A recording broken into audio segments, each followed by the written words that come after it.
Howdy folks, this is Justro at Metcalf Mills bringing you Fun Fact Friday, because this day and time, facts are hard to come by. I got a good one for you today. It's about this gristmill right here behind me. I'm going to give you some history and show you how this thing works. It's old, probably 150 years old to be exact.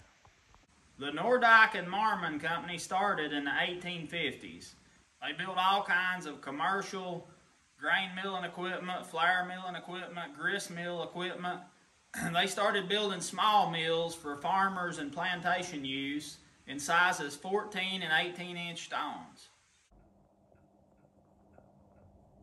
The company sold in 1927 to the Alice Chalmers Manufacturing Company. This grist mill belongs to a family in Indiana.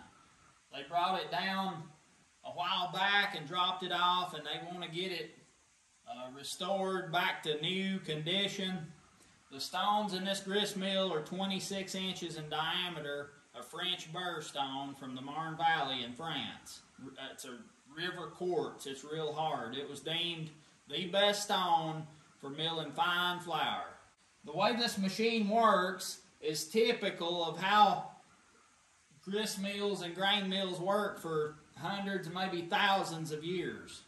You've got the hopper up at the top that sits on a frame that's called a horse or a ladder. Underneath the hopper you have the shoe, which shakes to scatter the grain as it falls down into the millstones. This has a slide gate in the hopper that you can open and close to shut the grain off going into the stones. Down here is the shoe. This rod right here that comes up from the it sets down on the runner stone and it turns. It's called a damsel. And what that does is as it turns, you can see how it's oval shaped. It taps the shoe and shakes it, and that keeps the grain flowing in. The shoe is attached by a crook string that goes up over the horse, over to an adjustment knob that should be right here, and you could turn the knob to adjust the flow of grain based on the angle of the shoe. As I said, these stones are 26 inches in diameter. The plaster is cracked and eroded. That'll have to be repaired. The way these grist mills were set up, the bed stone is on top, which is not typical. Usually the bed stone, by the name bed stone, is on the bottom and the runner stone is on top. They set these up different. The way the bed stone is fastened in, it has a steel band around it, you can see here. And it's got these big bolts on the outside. And how that works, there's a big washer down inside here that pushes on the inside of this frame. The point of this bolt is kind of rounded, fairly, not sharp, but fairly sharp, and it bites into the steel band. And there's one on all four sides, here, over here, and on the front. As this bolt is tightened up, the nut inside, the big nut inside, on the inside of this wood, holds pressure on the bed stone, and you got a lock nut here. When you get it tight, you can turn this and tighten this nut up, and it will lock that stone down in place. They did pretty good with these, I think, but I don't much care for the way it's designed with this bed stone being held by 4 points. Of course, that bed stone is very heavy, which helps a lot for it to, the pressure is pushing up on this thing as it's running. The bed stone's heavy, it holds down, these bolts hold it in place. The way that you open these particular mills to dress the stones was like this. You remove the 4 bolts that go down into the post on top of the frame that holds the bed stone. You remove all 4 of these bolts. Then you've got these big hinges right here on each side of the frame. And the way it works, the whole frame lifts up and folds over on these hinges. Then you have the bed stone upside down on this side. And you can get to the runner stone and you can dress both stones right there. That's how these were set up and designed. A big heavy frame that's mortised and tenon together, held together with bolts.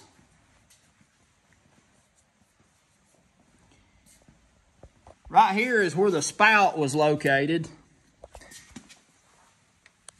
Had a wooden bottom under the runner stone, and the mill or the flour was swept over to the spout.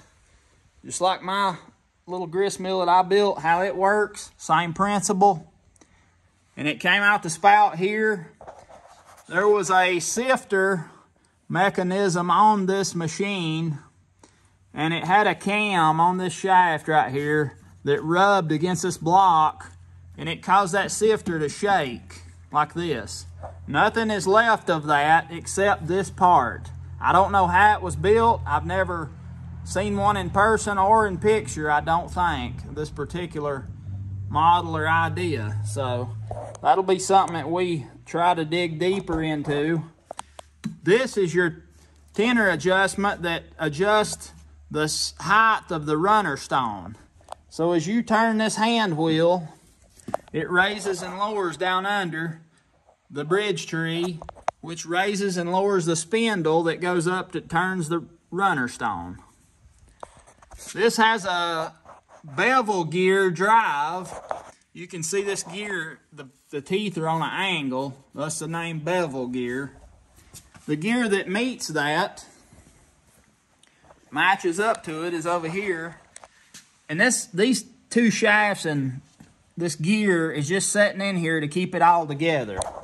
That's not where it goes. But what I wanted to show you, the teeth on this bevel gear are wooden teeth. This is called a mortise wheel. The way that works, these wooden teeth are driven into the mortise wheel from this side. Then you have wedges that are then driven in between them to hold them in place. These wooden teeth meet up with that bevel gear. The point of having wooden teeth meshing with the iron teeth of the bevel gear was so that the bevel gear would not wear. The wooden teeth would get all the wear, but they can easily be taken out and replaced and made new when they got too worn to work. That was the point of having the wooden teeth meshing with the iron teeth on the bevel gear. Good idea. The shaft that this gear runs on comes out the side of the mill. I think it's this side it comes out of. So you would have this wooden pulley on the end of the drive shaft. That wooden pulley would be over here beside the mill, and that's where you would run your belt. And the big mortise wheel meets up with the bevel gear under here to drive this mill. That's how it works. The thing I was excited about seeing this particular mill was that the original paint is still on here. Looks like an orangish yellow and a green, which was a common color scheme for old equipment. It looks like this hopper has been customized, perhaps to maybe a spout came into this corner and they folded this piece of metal just to fill that in. It had a direct flow of grain coming into this corner. That was typical. I don't know, but that's my guess. The owner explained to me that this grist mill was in good condition when he first inquired about it. And somebody removed the roof off of the shed it was in and left it exposed to the weather. So the rain and just snow just ruined the woodwork on it.